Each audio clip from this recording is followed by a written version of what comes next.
Bonjour Olivia Zemmour, donc Cap Jipo. Vous êtes en grève de la faim en solidarité avec les grévistes de la faim palestiniens. Vous êtes à combien de jours aujourd'hui? 3 jours, on est 7 personnes à être en grève depuis 3 jours. Donc c'est les camarades qui sont là. Hein. Voilà. Et vous avez de l'écho un peu au niveau des médias, au niveau des politiques, un peu l'opinion? Les politiques, je pense qu'il y a part le groupe Mélenchon qui a fait un communiqué pour saluer l'action. Il ne faut pas s'attendre à grand-chose parce que Macron, il a beau dire que la colonisation algérienne, c'est un crime contre l'humanité. Quand il s'agit de la Palestine, oui, voilà, il faudrait peut-être qu'il soit un peu en accord avec ses paroles, mais on n'a pas trop d'illusions. En revanche, on s'aperçoit que comme les grands médias n'ont pas parlé du tout, c'est toujours le merta de cette grève de la faim, c'est important qu'on informe la population et comme vous voyez, les gens s'arrêtent, prennent des informations et relaient sur Facebook. Donc ça commence à se savoir et c'est important que les prisonniers qui sont en train, nous c'est qu'une action symbolique, c'est quelques jours, mais eux ils sont depuis 25 jours maintenant.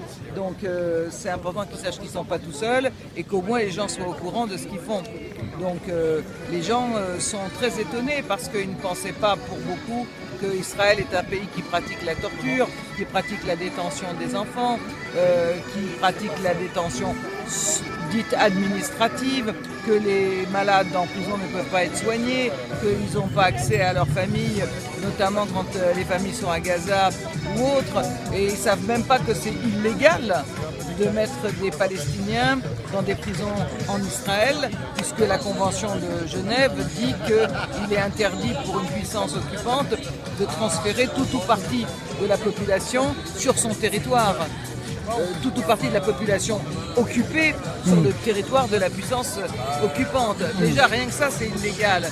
Donc, c'est bien aussi que les gens apprennent un certain nombre de choses.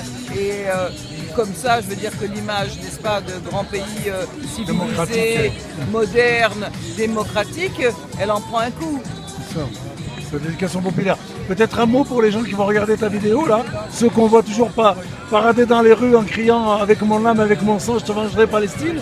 Tu as peut-être un mot à leur dire, là, aujourd'hui? Je pense que c'est important que les gens comprennent qu'on n'est pas dans le tout ou rien, qu'on ne demande pas aux gens de tous en grève de la faim, ni d'être...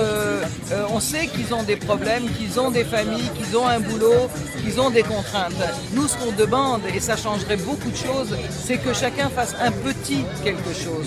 Un petit quelque chose, c'est déjà faire attention, quand on fait ses courses, à ne pas acheter ce qui vient des criminels de guerre. Quand ils vont chez le pharmacien, c'est pas compliqué, c'est leur droit de dire qu'ils veulent bien n'importe quel générique, mais pas Teva. Je veux dire que des choses comme ça, HP, c'est pas la seule marque d'imprimante ni d'ordinateur. Ils participent dans les prisons, ils font des logiciels pour les prisons, pour les checkpoints, pour mieux persécuter et contrôler les Palestiniens. Donc je pense qu'il y a des gestes comme ça, si vous voulez, ça ne demande pas de prendre ni un arrêt de travail ni rien du tout. Si chacun faisait une petite chose comme ça, eh bien on n'en serait pas là aujourd'hui. Et de relayer sur les réseaux sociaux. Oui, mais pas seulement relayer. Actif, bien sûr. Oui, c'est-à-dire le faire soi-même. On est 150 000 personnes, je vais vous la montrer si vous voulez au stand, à avoir sur notre carte vitale le petit autocollant, la vignette Pateva. Elle est à disposition, on peut l'envoyer gratuitement à qui en veut. Il suffit de nous écrire sur le site europalestine.com et voilà, ça c'est des choses qui changent, voilà, et qui changent la donne. Parce qu'Israël a très très peur et il le montre du boycott.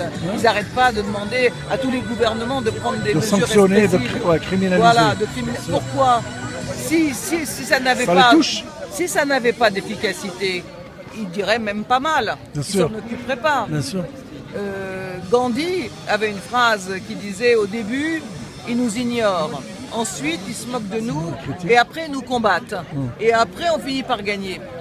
dire, bon, Mandela, il est resté 27 ans en prison, l'apartheid, ça a duré au moins 100 ans en Afrique du Sud, et l'Algérie, ça a duré combien de temps? 132 ans. 132 ans. Alors, il ne faut pas que les gens disent, oh oui, de toute façon, ça ne pourra pas changer. Fataliste. Machin. Voilà, c'est pas vrai. Bien sûr. C'est une question de mobilisation. Qu'est-ce qu'ils croient que le boycott, c'était les gouvernements qui l'en font pour l'Afrique du Sud et l'apartheid? Non, ça a été des gens comme vous et moi. On a été engagés dedans, bien sûr. Voilà, des caissières, ça a commencé par des caissières en Irlande et puis ça s'est étendu à des hommes et des femmes de conscience. Donc il ne faut jamais dire que ah oui, on peut pas. On peut toujours faire un petit quelque chose. Bien sûr, voilà. bien sûr. Merci en tout cas, beaucoup de courage et on espère que les prisonniers vont avoir gain de cause et que Absolument. l'entité criminelle va lever la main sur eux. Merci à toi. Merci, de rien. Olivia. Merci.